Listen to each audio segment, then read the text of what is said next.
You can tell that that is one of our favorite pieces to sing. We told them all about that poem, and I'll share with you just a minute about that. It's Heart We Will Forget It. We talked about who the speaker is, who the narrator is of the story, and we decided that it's probably the person's mind. Yeah, it's the girl's mind trying to tell the heart to forget it. But we couldn't figure out, and I couldn't either for a long time, then if we're talking about just the mind and the heart talking with each other, who is the third voice? And we decided it's probably him. As much as that mind wants to forget, the heart is still there.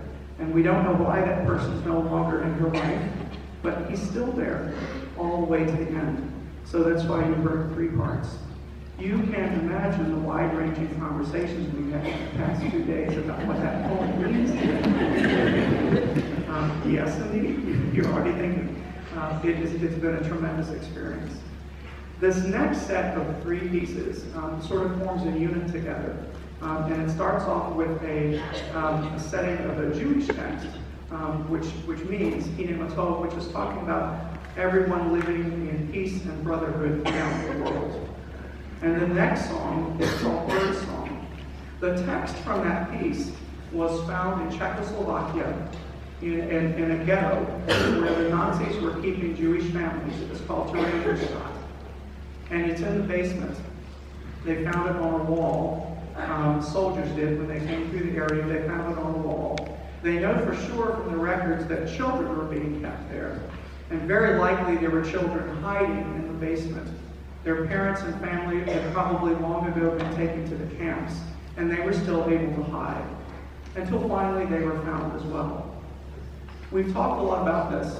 The text that you're going to hear in Birdsong is remarkably hopeful. The really cool thing is this, and we talked about this as well. Those thugs, those Nazis, were trying to wipe out those children and a whole race of people, have turned out to be just a footnote. Pretty dark, but they are just a footnote in our history. Just like a middle school bully was all those years ago. Can you imagine that bully's best moment in his whole life or her life was just a moment in middle school when they wanted to be a bully, and it's been downhill ever since. The rest of us are going to go on and peak in the rest of our lives. The point, we remember the text that's left on that wall. We don't know if a boy or a girl wrote it, but that text is surviving and says that in the face of everything, that love wins.